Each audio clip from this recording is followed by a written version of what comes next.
Good evening, everyone. Welcome to our basic resume writing workshop. My name is Yue Zhong, and I am a staff member at the International Students and Scholars Center. This workshop is also part of the Chinese Student Career Development Academy for the fall semester. However, all of the remaining workshops for this semester are also open to anyone, any international students who are interested in learning more about their career exploration and job search and all that. So today we have a very special speaker. Her name is Brianne Lott, and she works at the Career and Professional Development Services at ASU, and she serves international students as well as domestic students who would like to have a global career. So next, I am going to stop sharing, and I will pass it over to Brianne. Awesome. Thanks so much for the kind introduction. I'm really excited to be here with you all tonight. I'm going to go ahead and share my slides here in just a moment, but I would love to get the opportunity to know each of you. So I saw some of you already put a little intro about yourself in the chat. If you haven't had the opportunity to do that yet, I would love if you would just let me know your name, what you're studying, and which country you're from. It's always fun just to have a little bit of personal connection. And I know everybody's feeling busy and exhausted at this time of the year. So again, thank you for being here this evening or this morning if you're overseas. All right, so our workshop today is on resumes. And actually this is one of several workshops that I will be delivering in the next several weeks. So today we're going to talk about resumes. We're also going to come back in a couple of weeks to talk about cover letters, which go with resumes. Then we'll also talk about some other career resources and tools for you, things like Handshake and Interstride, which are two platforms that you have access to at ASU that are going to help you in your job search as well. So I won't introduce myself because I've already been introduced, but I do also want to introduce Hari Her, who is on the call today as well. Hari Her is a global career peer, and so he's going to be helping me out with this presentation. He's going to be checking the chat kind of throughout. So please do feel free to type in any questions or comments that you have in the chat. Hari Her will be helping me to answer those questions and also making sure that I see them so that we can answer them. All right. So here's a quick overview of some of the things that we'll talk about today. We'll talk a little bit first about identifying your goal or what it is that you want to use your application materials for. We'll talk about career competencies and how you can kind of frame this concept of like transferable skills when you're creating your application documents. We're going to spend most of our time today talking about resumes. As I mentioned, we'll come back in a couple of weeks to talk about cover letters, but the two documents really go hand in hand. And we'll briefly talk about some other application materials that sometimes go with resumes and cover letters as well. So I would love to hear from you. What is a resume and why do you think it's important? So feel free to share in the chat box, or if you would like, you can even unmute yourself just to answer verbally. And I see someone has raised their hand. Feel free to go ahead and unmute yourself. Would love to hear from you. Okay, can you hear me? Yes. Okay, so I think resume is just a brief introduction of your own experience and your skills. Of course, your education background is also included. But I think the most important thing is to show your strengths and why your personality match the position you want to ask for. Yeah, I think. Yeah, thank you so much. I love that answer.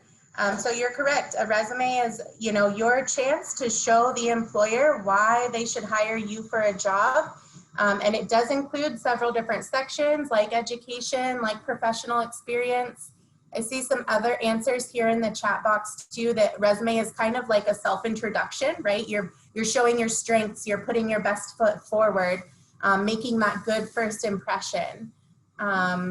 Someone else mentioned that resumes are important because they are what gets you to the interview. So yeah, that's really important to kind of have the idea in your mind about the entire hiring process, right? So submitting a resume to a job application is kind of like step one of that hiring process.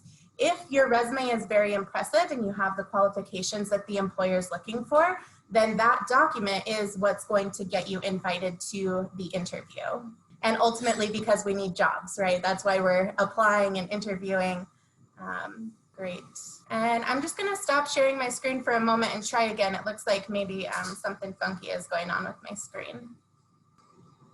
Hi, Brian. I think, oh, it looks good now. I think earlier, maybe you're sharing the whole screen. Okay, yeah, I clicked something that said like optimize or something like that, so. I think it's better if you click on just sharing the application that you're using, whether that's PowerPoint or Chrome. Okay, does it look okay now?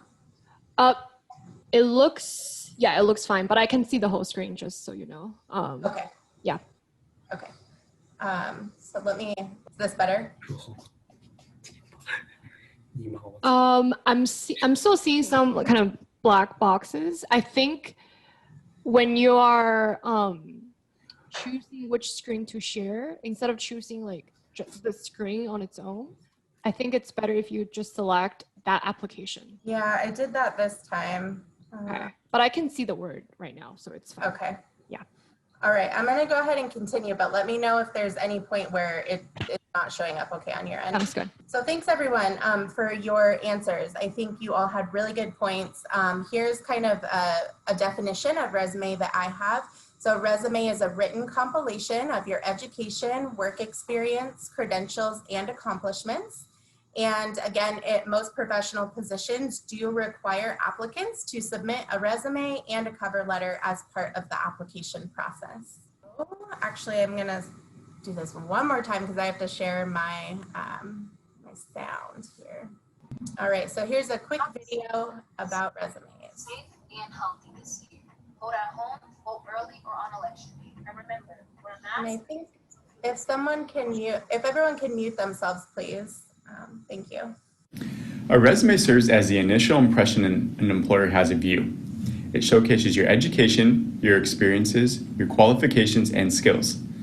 A resume tells the reader that you have what they are looking for and how you are a good fit for the position. With some quick and easy tips, your resume can attract any opportunity you are seeking, whether that be a volunteer role, an internship, or a job opportunity. To begin, start your resume using a blank Word document. Templates can be challenging to format and difficult to customize or edit. A well-constructed resume should be consistently formatted and easy to read. We recommend a one-page document unless you have a graduate degree or over 10 years of experience. Make sure that if you go onto a second page, you fill the entire page. The document should be single-spaced with margins ranging from 0.5 to 1 inch. Unless you are pursuing a graphic or artistic field, we recommend a black text that is easily readable. Remember, if you would like support on developing your resume, you can set up an appointment through Handshake or stop in during our walk-in hours. You can also upload your resume to... Alrighty, so I will come back to that last part of the video and we'll talk about some ways that you can access resume services with our office. There's a couple different ways that you can get your resume reviewed, so we'll cover that again at the end of this presentation. So when you're thinking about what you're going to use your application documents, like your resume or CV for, you do want to think about, what is your end goal? Are you applying to a job, maybe an internship, maybe graduate school? And then even more specifically, what company are you planning to work for? What's the job description exactly?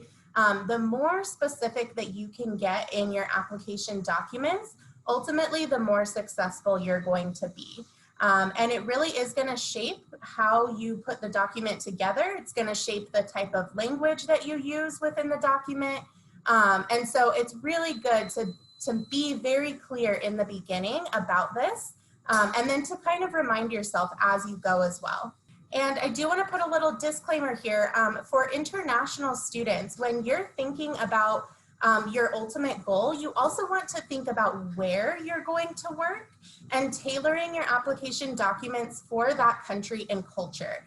And again, you may have multiple options that you're thinking about for, let's say, a job after you graduate. So you may want to have one set of application documents for applying to jobs in the US and a separate set of application documents, let's say, for your home country. Because there are going to be some structural and formatting differences. It may be written in a different language. So actually the resume itself can look very different from culture to culture. And so it's totally acceptable to have multiple sets of application documents as you're preparing. And if you guys have been to any of my presentations before, you may have seen this photo. This is something that I call the Pitchfork Approach. So we like to encourage ASU students, as you're preparing for whatever is next for you after you graduate, that you're kind of thinking about plan A, plan B, and plan C. So if your plan A is that you want to stay and work in the US for some time, let's say maybe you're planning to apply for OPT, that's great, and you should absolutely be putting your efforts and energy into that plan A option. But it's also a good idea to have plan B and plan C as well. And not just to have them kind of as a vague plan in your head, but also to be actively working towards those. And so this is why I mentioned it's a good idea to have a couple different versions of your resume for the different scenarios that you might be prepared for. All right, so next I actually want to do an interactive poll with you guys. So I am going to pull up a Slido poll. So let's give this a try. You can either scan this QR code or you can go to slido.com and enter in this meeting number here, D630, and then we will go ahead and start a poll, and I'll ask you guys a question. I'm going to give everyone just a minute here to join the poll. The information is still over here at the left. So great, looks like we've got some responses coming in already. Once you're in the poll, the question is, what are the top skills that US employers are looking for? Communication. And you are welcome to submit multiple answers in this poll, so feel free to type in a couple of different answers. We're definitely seeing some themes come through. So communication skill, cooperation, working with others, and area of expertise. Those look like very popular answers right now. We've also got some soft skills, attitude, leadership skills, problem solving, confidence, capability, critical thinking. All right, I'm gonna go ahead and close the poll in maybe 10 more seconds. Creativity, result-oriented, time management. All right, awesome. Well, thank you guys so much for participating in that poll. I always think it's really fun to see, what skills you perceive as, being most desired by US employers. And I'm going to share what the top skills actually are. And you guys got a lot of them correct. So these are the top skills that US employers are looking for. This comes from a survey that the National Association of Colleges and Employers puts out. So they ask thousands of employers all across the US in all different fields, what type of career competencies are most important in applicants? And these are the responses that they get. So definitely I saw some answers of problem solving and critical thinking. We definitely saw teamwork and collaboration, leadership. There might be some that are also surprising to you, like digital technology, career management, which that one just means basically knowing yourself and knowing what you want out of your career and then how to get there. So how to take, tangible next steps to kind of advance within your career. And the last one that I really like to point out is global and intercultural fluency. I think as international students, this is one of the career competencies that you have that you sometimes don't realize that you have, or you don't realize maybe that it's so valued by employers. So the fact that you're studying in another country, another culture, you're having to work harder than maybe some of your peers to overcome cross-cultural differences, and you are developing your skills in this competency. So it's really important to be able to communicate that to employers and to showcase how it is an asset. It's one of your strengths. And I like to share these career competencies at the beginning of this workshop because I think a lot of times when we're writing resumes, we tend to think very literally about our past experiences. For example, if I had a job as an assistant working at a front desk of maybe the ISSC, I might put on my resume that I answer the phones, right? And that was the task, that's what I did at the job. But really, why does the employer who's looking to hire you care that you were answering the phones? The bigger picture there is that you were providing customer service, you were communicating with the public, you were serving as the face of ISSC, you were maybe exhibiting leadership amongst your team, you were working with other individuals at ISSC on teamwork and collaboration. So kind of always bringing your experiences back to these career competencies and thinking about which of these skills were you developing in each of the experiences that you put on your resume is only going to strengthen the actual document. So typically, these are some of the application materials that you might be asked for. And again, some of these are going to be used for different things. So if you're applying for a job, it's very common to be asked for a resume and a cover letter, and typically 3 references. Professional references who can speak on your behalf and recommend you for the job. If you're applying to something like graduate school, then you might be required to submit other documents like your transcripts or a writing sample. And again, a personal statement, I think that's more common with like a graduate school application. However, sometimes personal statements are seen for other types of applications, and maybe even potentially jobs as well. So I would say if I could give you all one piece of advice today about how to improve your resume, the #1 thing that I want to tell you is to tailor your application materials. So often I meet with students who have a pretty good resume and they come to me and they say, I've been applying to jobs, I have applied to maybe 50 or 100 jobs and I'm not hearing back from employers. Why? And usually I'll ask them, well, what about your resume? How do you feel about that? And sometimes they'll say, yeah, my resume is great. I actually had my resume reviewed by Career Services. I think it's really good. But then when I ask, what are you doing to tailor your application? They say, well, nothing. I'm just taking the same resume and cover letter because it's so great and sending it to everybody. And really that's ineffective. Employers will know immediately when they receive your application materials that you sent them a resume that wasn't actually written for them, right? It's written about you, but it wasn't written for the employer. And they'll know immediately, and usually they'll toss your application to the side and look for other applicants who have taken the time to tailor their materials. When you do that, it shows that you have a high level of interest in the position. It shows that you've taken time to do the research about the position, about the organization. And so it really just shows like that attention to detail. And so I want to focus on this topic over several slides today.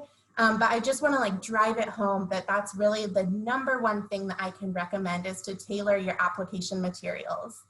And if you're not sure after today's presentation how to do that, definitely you can always set up an appointment with Career Services and we'd be happy to actually pull up a position that you're applying for, as well as your application documents and help you with the tailoring process. All right, so this next video comes from Interstride. This is a video about the hiring process in the US. The recruiting process in the U.S. can be different from the process abroad. Let's make sure you understand some important aspects of the hiring process in the U.S. when a company identifies a job vacancy due to shortage of capacity or need for new talent. A hiring manager is responsible for filling that position. The hiring manager, often a team or department leader, is the main decision maker who approves the budget to hire a new employee. The human resources HR team assists the hiring manager in creating job descriptions, posting job openings, attracting candidates, and screening candidates for further interviews by the hiring manager. HR does not make the final hiring decision. When applications are sent through job boards, HR is most likely to receive them. HR reviews the applications and recommends the best few to the hiring manager. A select few are then invited to interview. These interviews can be held either on the phone, on campus, or at a company's office by someone from the hiring team. The number of interview rounds can depend on the industry, company, and the position. After the interview, the hiring manager consults the team and decides which candidate receives the job offer. Once that decision is made, HR sends an offer letter, which includes a time frame to accept or deny the offer. During this time, the candidate may negotiate compensation, start date, vacation time, and other terms in the contract. Now you understand the general recruiting process in the U.S. HR helps the hiring manager source attractive candidates, while the hiring manager makes the ultimate decision. Try connecting directly to the hiring managers through networking events and informational interviews.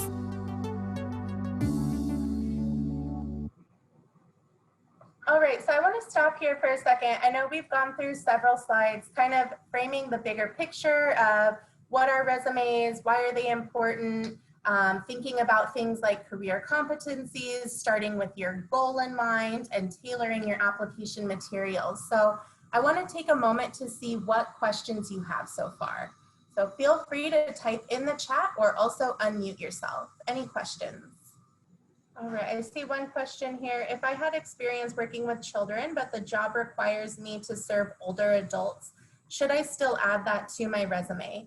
Okay, so good question. So this question speaks to kind of tailoring your application materials, right? And it is important that you want to highlight your most relevant experience on your resume. And there's a couple of ways that you can do that. So for example, if you have a lot of experience, there may come a time where you leave certain things off of your resume. So let's say you have 5 past work experiences and you're applying to a certain job and you feel like really maybe only 3 of your work experiences are directly related. You could feel free to just include those 3 work experiences. Another thing that you could do is you could include all 5 work experiences by thinking about what you did at each job and how to make that relevant for the job that you're applying for, right? So in this example, if your previous work experience was working with children, and now this new job that you're applying for is serving older adults, the population is different, but maybe there's a similarity of still serving a population of the community. And so you can think about a way to frame that experience to make it seem relevant to the employer. And think a little bit broader again, back to those career competencies, right? So in each of those experiences, whether it's working with children or serving older adults, what is the overall skill that you developed? And can you make that skill relevant for what you're applying for now? Hey, Brian, there is another question. So if I don't have any work experience, what would you recommend to put into the resume? That's Great, thank you. Yes, that's a good question. And I definitely hear this question from international students. Sometimes you may feel like you have a limited opportunities to maybe work off campus, right? Or maybe you're just very focused on your studies. And so you haven't had as many part-time jobs or something like that. Again, you can put those other experiences on your resume. So in a moment here, we're going to talk about, other than education and work experience, what are some of the things that you can add to a resume? So some of the other things you can add are leadership experience. And leadership experience could come from participating in on-campus organizations.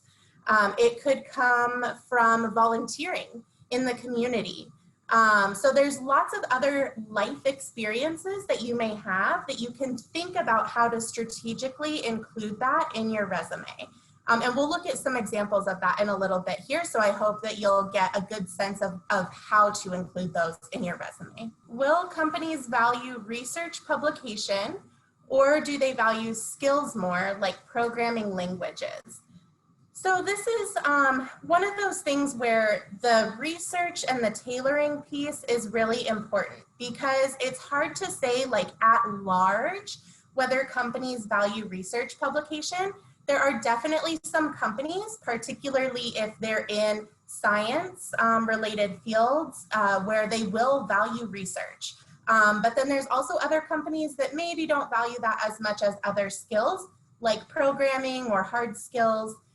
So really it depends on the company, and it depends on the type of a role that you're applying for. So this is why you want to spend so much time reviewing that job description, as well as also reviewing the organization itself. So when you're applying for a job, you want to read the job description first, but then you also want to go to the website of the organization to learn about their mission, their values, the type of work environment that they have, and then you'll start getting a sense of, do they value research or other things more? And that's a perfect example of tailoring your application materials, right? So if you know that they do value research, then you want to have a nice research section on your resume. If you know that maybe research isn't as important to them, then you can use some of that space to have a smaller research section and elaborate more on your other experience. These are awesome questions. Thank you all. All right, so next I want to show you a resume, and I want you guys to put yourselves in the shoe of the employer. So I want you to think for a moment as if you're looking at an applicant's resume, and I want you to tell me the things that you do and don't like about this resume. So this is a resume that we have on our website. This one has been written for a student from business, but on our website we have resumes that are written for different types of fields. And Hariher and I will share the link for you where you can access these sample resumes to take a look at them on your own time. But just curious, as you're taking a look at this resume, what do you like about it? Hariher, will you just shout out anything that comes through in the chat? Yeah, sure. I can also help. Some students are saying it's simple and clear, it's organized. And then one student also said the structure is not clear. Okay, that's interesting. So, I mean, definitely these are all a little bit subjective, right? What's very organized and clear to some people may not be clear to someone else. So there is a little bit of that subjectivity to it. So a couple of things that I'll just point out while we're here. It's really easy and clear to see the applicant's name and contact information up at the top. Usually for students, we do recommend including education at the top or somewhere very near to the top. As you get a little bit more advanced in your career and you have more work experiences, you may find that you move the education section down further, and you might highlight something like your professional experience closer to the top. But usually for students, it's always a good idea to start with your education. May I have a question for education? So I'm wondering, do we list the most recent education or all of them? So you said if we are students and we put the education at the very top and followed by our past experience. Okay, thank you. Yes, so for college students, well, for everyone, we recommend including any education at the bachelor degree level and higher. And yes, starting with the most recent first. So let's say you're in a PhD program currently, you would want to put your PhD first, then you would list your master degree underneath that, and then you would list your bachelor degree under that. Typically, you don't need to go any lower than a bachelor degree, so you don't need to include like secondary school or anything like that. Awesome. Any other questions? All right, so I'm going to take us away from the resume. We'll go back to the slides, but we can also come back to the resume if after seeing the other slides about how a resume should be formatted, if we want, we can come back and take a look at this. I just wanted to point out quickly before we move on that you can see they've included some kind of creative categories here on their resume. So for example, they've got leadership experience very clearly highlighted here, which includes a vice president position of a student organization on campus. They've also included academic projects, and this is another thing for students to think about, particularly if you don't have a lot of work experience yet.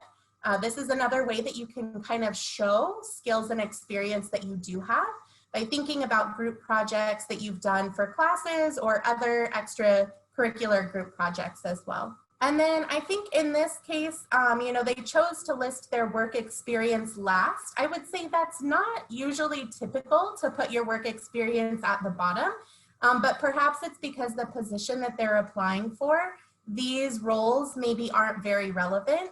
So they might feel like the leadership experience is more relevant to the role that they're applying for. And that's why they've included it higher up on the resume. So this information was covered in that first video that we saw. So I'll just kind of quickly highlight some of the things that I think are really important from this slide. So briefly in the video, we talked about the importance of not using templates. I want to elaborate on that a little bit further. So the reason that we recommend that you don't use a template is that a lot of times companies will use some sort of a job scanning software to review your resume before any human ever looks at the document. And if you have used a template, it might have text boxes or columns or something that makes it where some of the text is not going to be scanned by that software. And that means that not all of your information is going to actually be reviewed accurately. And also sometimes with templates, we get some like funky formatting where you open it up on one computer and it looks great. You open it up on another computer and it's all wonky, right? So typically we recommend that you start with a blank Word document when creating your resume. It's okay to look at templates as a visual guide of what you want your resume to look like. So you can definitely look at, you know, placement of things. You can look at different fonts and styles of, you know, kind of formatting. And you can emulate that in your Word document, but with your own blank Word document. And then typically you want your font to be size 10 to 12 with a little bit larger font size for your name at the top so that it really stands out. You want to use an easy to read font, so something like Calibri or Times New Roman or Arial. You don't want to use a font that might not show up well on someone's computer. So next we're going to look at some practical examples of the different parts of a resume. So we're going to start at the very top of the resume with the contact information. And on the screen we have two different examples of how you might include your contact information.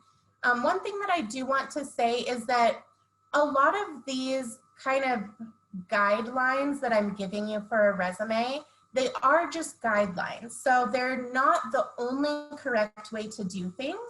And there is some flexibility when you're creating your own resume to do it similar to this or also different than this. As long as it looks visually clean, it has all of the data, all of the information that you want to share. You can change up the formatting a little bit, so it doesn't always have to look exactly the same. So here we've got two examples. At the bottom, we have a really common example. This is where all of the text is center aligned at the top of the page. I think that that's really effective. Another type of example is where you may have some of the information on the left and some of the information on the right. In both of them, you see that the name is larger than the other font. And they both have an email, a phone number, and then what we like to recommend nowadays is instead of including a physical address for yourself, it's more effective to include a LinkedIn URL.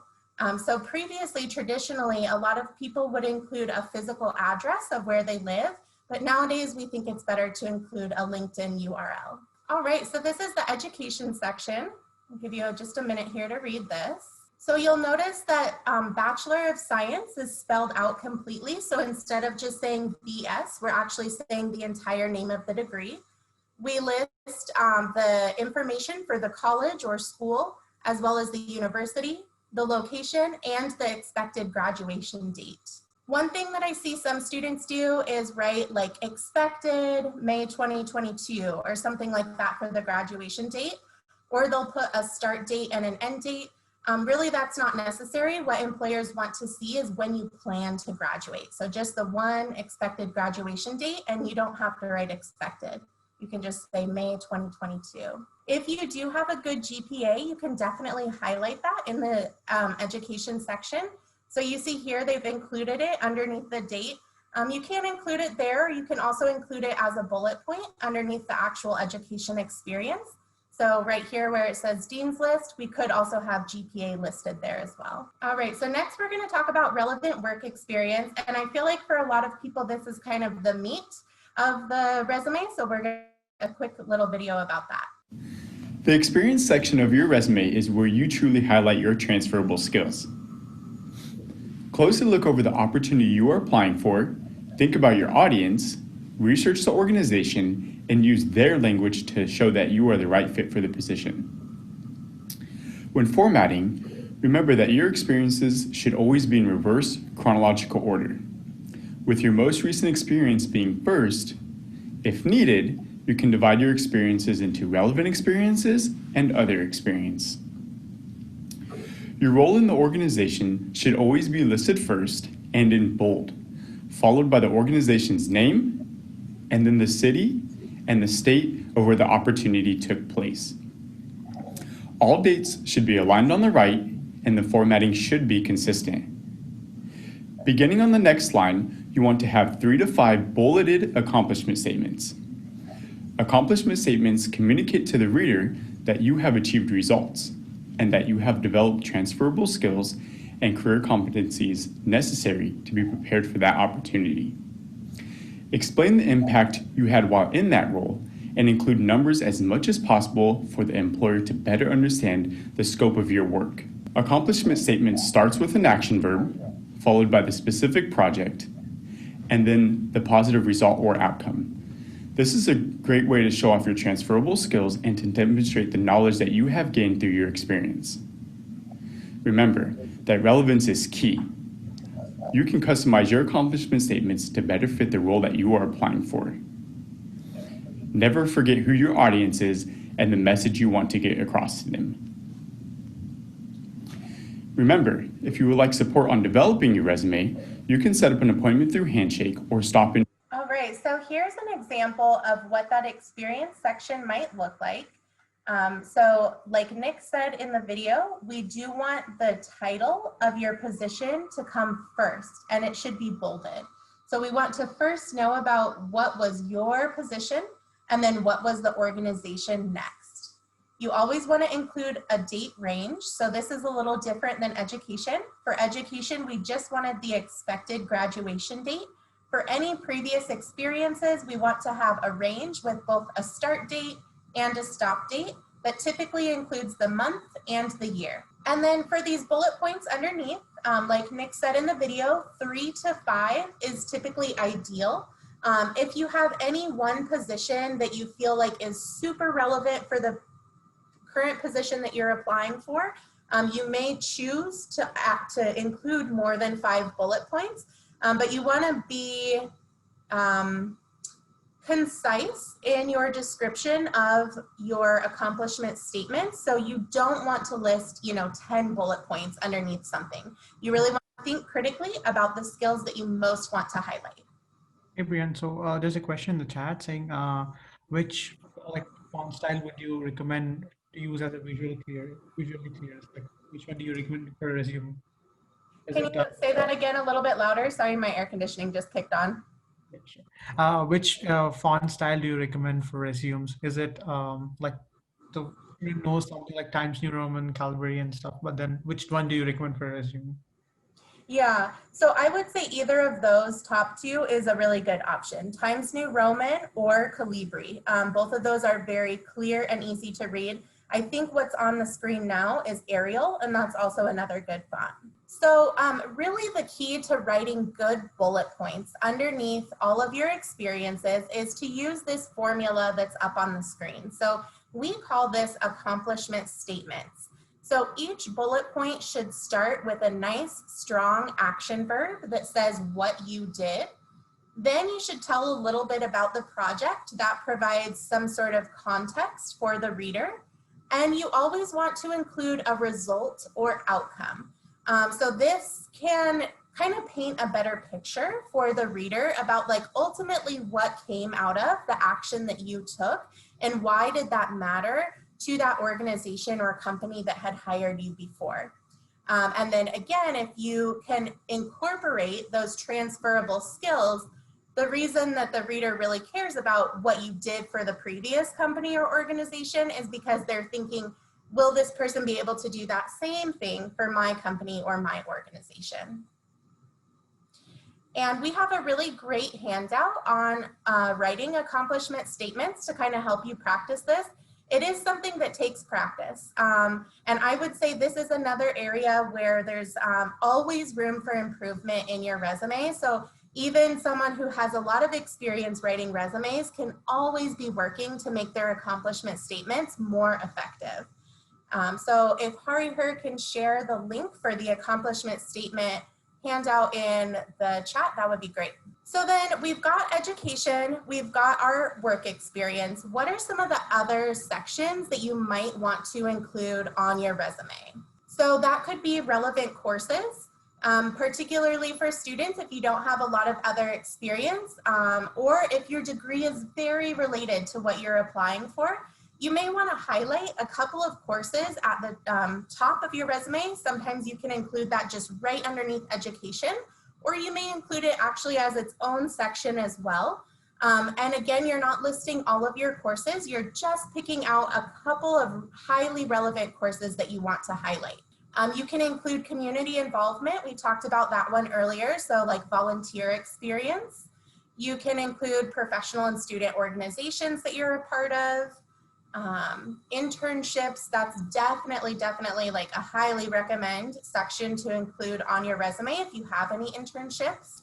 You may consider course projects, research, and thesis. And like we talked about a little bit earlier, again, knowing your audience of who you're writing for is really important, because if the company that you're applying to highly values research, you definitely want to have a research section, probably as its own section. If they don't highly value research, then you may want to, leave that off of your resume. You can also think about including technical skills and certificates and licensures as well. All right, so here are those top tips for how to tailor your application materials. So I don't know if you guys caught it in the video of Nick where he was saying that you can use the same words that the company is using in their job description, and you can actually copy and paste some of those keywords into your application documents. I always like to take a minute here to really stress to you that it's okay to use the exact same words. I think a lot of people feel silly when they are copying and pasting words from a position description to their documents. And of course you want to make sure that you're doing it, you're not randomly copying and pasting words, but you are copying and pasting words that accurately describe your previous experiences, but you're using the same language that the company is using so that it makes it very easy for them to see exactly how you're qualified for the position. Again, it shows that you've taken the time to really read the job posting in depth, and you're aligning yourself with the values, the mission of the company, and even the language that the company uses. So you can find out more about the company values and their mission on the website. Another thing that you could do is you could try to connect with individuals who have worked at that place before to learn more about their firsthand experience of what it was like working there. So for example, you could go on Glassdoor or you could go on LinkedIn to try to find other individuals who've worked for that company to kind of see what their reflection is of the environment. So when we think about, company values and mission, just think for a second, if you were applying to a job at ASU, what are some of the values and mission of ASU that you would want to be reflected in your application materials? I know for me, when I think about that, I think, ASU is always talking about #1 in innovation. So any chance to highlight innovation in your resume would be really good. Or ASU always talks about inclusivity and diversity, right? So we are measured not by whom we exclude, but by who we include and how they succeed. So that's the very core of what our university believes in. So those would be very core principles to include in application materials too. And lastly, if you're not sure how you're doing, even after you've tried to look for these keywords, you've tried to look for, the values and the mission, there is a tool called JobScan. You can just Google that. And this is a good way to quantitatively measure up how your application documents match with the job posting. So feel free to check that out. So let me keep going. We'll come back to this in a minute. So just some final tips for your resume. You do want to be really careful about grammar. You can always have someone else read your resume. It's good to have a couple extra set of eyes. So this can include friends, family. It can include individuals at Career and Professional Development Services, maybe a professor or a mentor, really anyone who's willing to look over your document for you. It's always good to have a couple of different people review it because different people will interpret different things. They'll pick up on different maybe mistakes or things that they would recommend changing in the document. All right, so once you've got your resume prepared and you would like to get it reviewed, we have several ways that you can do that with Career and Professional Development Services. So the first way is that you can make an appointment for a resume review. So typically these are going to be 20-minute appointments where you meet either with a career peer or a career specialist. They will review your resume with you and they'll give you verbal feedback about what they recommend changing on the document. So it's kind of nice because you have this one-on-one interaction. So as they're giving you feedback, you can also ask any questions that you have about your resume as well. So that's the first option, and I will show you how to make a resume review appointment in Handshake. The other option is that you can utilize a service we have called Resume Dropbox. So what this is we have a place on our website where you can go to upload your resume to Dropbox, and someone from our team will take a look at it and will provide you with a written response to your resume within 3 to 5 business days. So I think this is a good option when either you don't have time to schedule that longer resume review appointment, or maybe you're just like not in the mood for it, right? You can just submit your resume, kind of forget about it, and then in a couple days you'll get that email with your response right back. So I'm going to show you guys where you can do both of these things on our website. So let me actually show you first from our career services website. It's just career.asu.edu. To access the resume Dropbox, you can go to virtual resources here. We'll scroll down a little ways. And then we've got these really cool tiles. And the third one here is just resume Dropbox. When you click on it, it's a super simple form. You just include your first and last name, a little bit of information about yourself, and then you can upload your file here. Right. And the other option to create an appointment with us, you can actually do either by coming to our website first and then going to Handshake from there, or if you are very familiar with Handshake, you can just go straight to Handshake. So at asu.joinhandshake.com, you'll log in with your ASU right. And then from the home screen, you can head over to the Career Center, which you can access actually 2 ways. So there's this button up here, and there's also this tile here. They'll both take you to the same place. So you'll go there, and then you can just schedule an appointment. And this is the way that you actually schedule any type of appointment with Career and Professional Development Services. So once you kind of get the hang of it, it's super easy to come back in here. You can choose any type of appointment that you want. You'll notice that one of them is specifically for resume reviews. And then also, if you guys want to meet with me at any time, I offer global career appointments. So that's this appointment type here.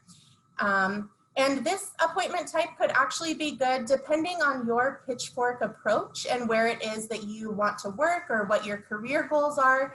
I know we spent a lot of time today talking about kind of US style resumes, but if you want to create, let's say, a Chinese resume, we also are happy to help you prepare a Chinese resume, talk about tips that are going to be important for that, review your Chinese resume document with you. So you can book a global appointment for reviewing resumes for any place other than the US. If it's just a US resume, any of our career specialists will be able to take that appointment. So that's it. Usually at the end of our presentations, we like to ask, what is one thing that you're going to do in the next 24 hours that will put you on the path to success? Or instead of answering this, you could tell us, which of the things that we talked about today are you looking forward to implementing? So maybe that's creating your very first resume. Maybe that's submitting your resume to Resume Dropbox for review. Or maybe you're not even ready to write your resume yet, but you're thinking about the types of experiences maybe that you want to start, like joining a student club or organization so that you have some experience in the future to put on a resume. So feel free to share in the chat, and then I am also going to open it up for any questions from the group. All right, well, if there's no questions, I just want to say, you're always welcome to schedule an appointment with us. I'm going to put my email into the chat as well. So if you do have any questions that maybe you think of after the session today, feel free to email me anytime too, okay? Any other questions from the audience? Well, if not, thank you all so much for coming, and thank you, Brienne, for your wonderful presentation. I myself learned a lot as well. I haven't been to a resume workshop in a while. So I just want to share some of the upcoming events that you can also RSVP for. I'm going to send out a follow-up email afterwards, so don't worry about writing down all of these links. So if any of these events interest you, feel free to register and come again.